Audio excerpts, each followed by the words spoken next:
Hey folks, it's Friendo here, and this is a requested response to watcher Azazel on his video linked below.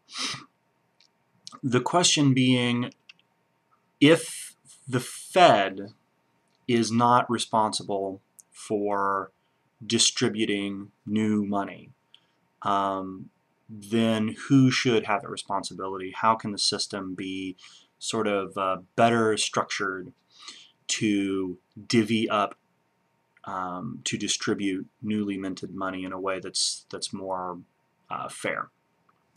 And I think the question misunderstands what money is and what its function is in terms of a healthy economy.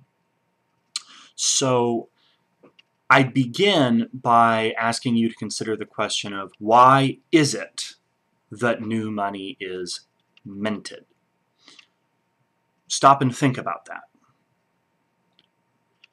If your currency is tied to any specific mineral value, such as a gold standard or a silver standard or a platinum standard, then the growth of your population and changes within population demographics would all have to be accompanied by mineral exploitation.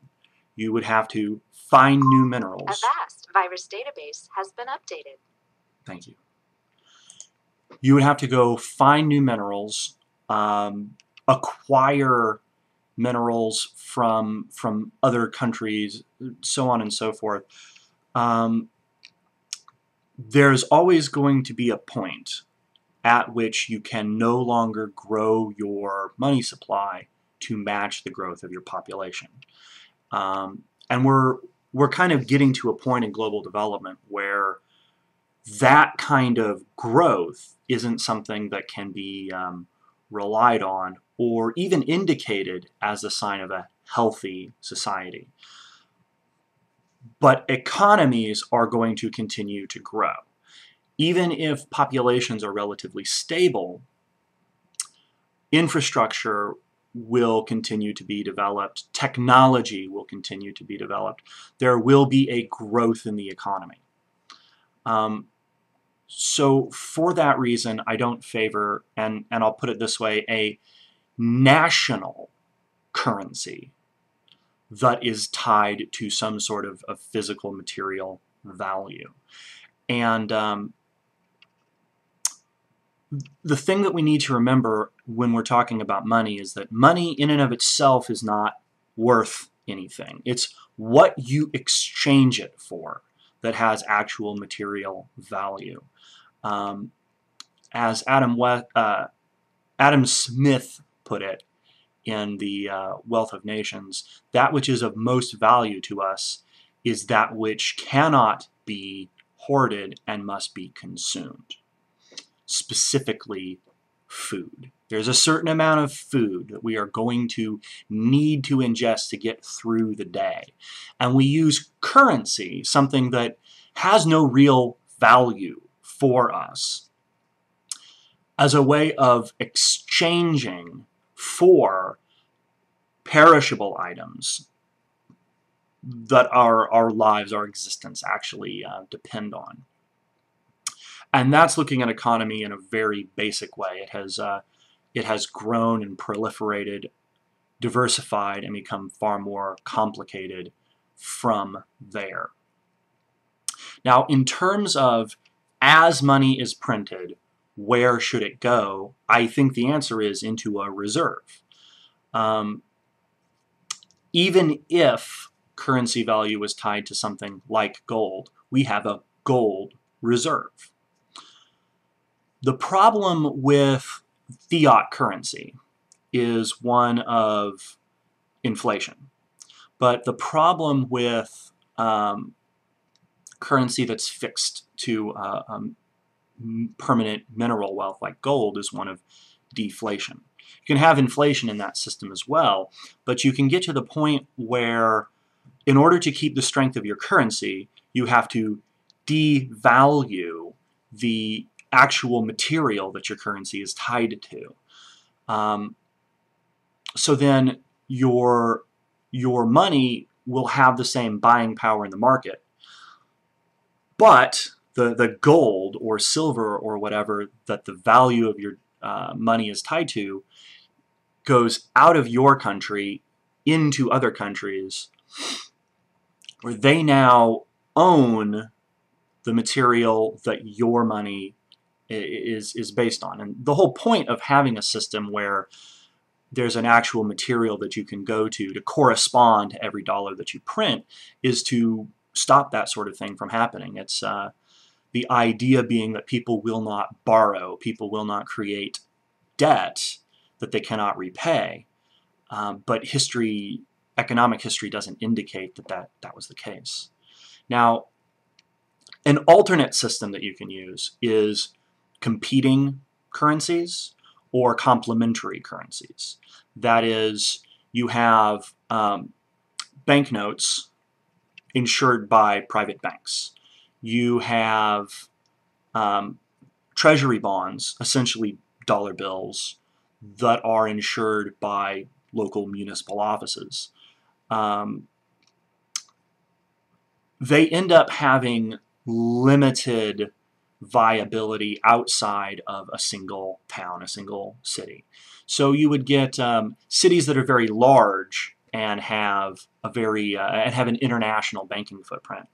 Like, if I bring you a New York City dollar, then the odds I'd be able to use that currency are very high. But if I bring you a Buffalo, New York dollar, then you just may not trust the currency. You don't know what the situation is up in Buffalo.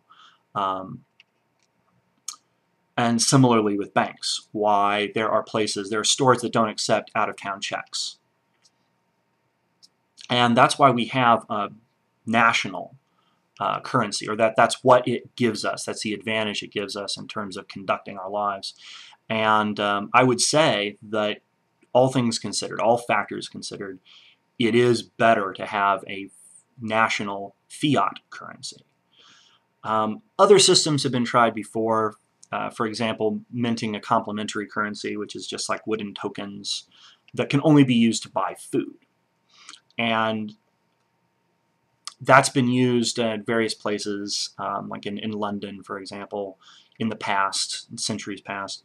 And it didn't really work because people hoarded the food tokens, creating a surplus of tokens, which devalued the overall market value of the tokens. So in order for people to keep buying food with food tokens, more and more food tokens had to be created.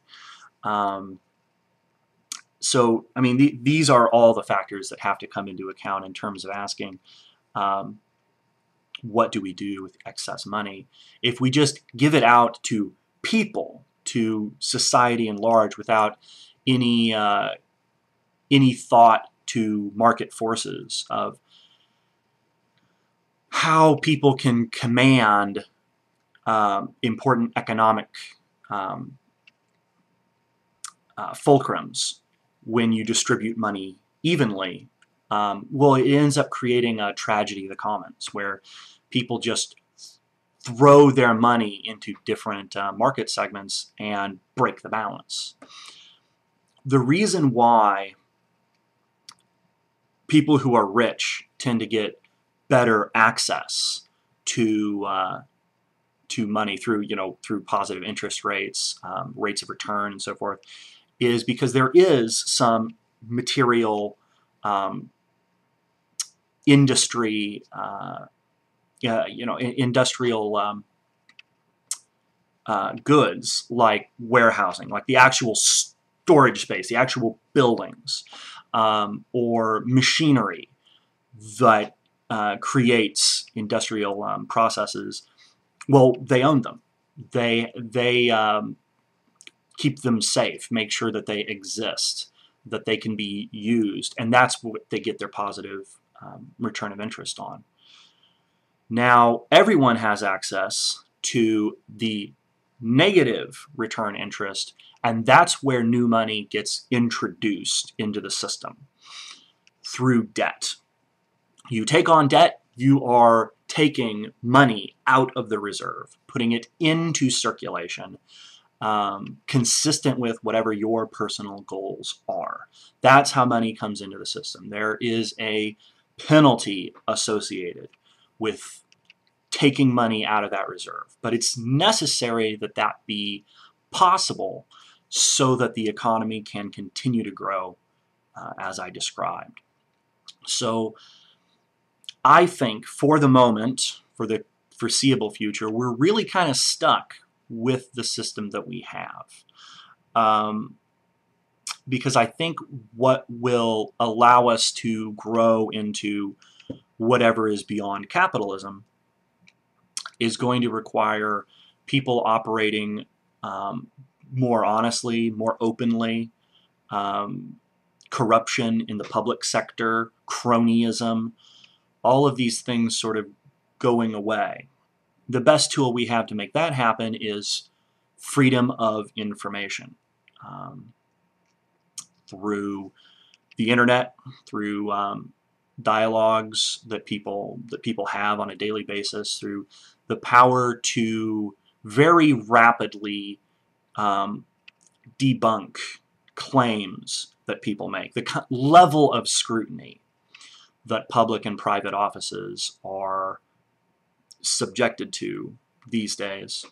All of that kind of synthesizing into the system, I think, is what is going to end up moving us towards a system that's far more fair. But I'm sorry to say, I don't think that any of the alternatives that you have suggested, I mean, as you said, they're probably not viable. Yeah, I don't think they are. So anyway, that's my 2 cents on economics, and thanks for asking.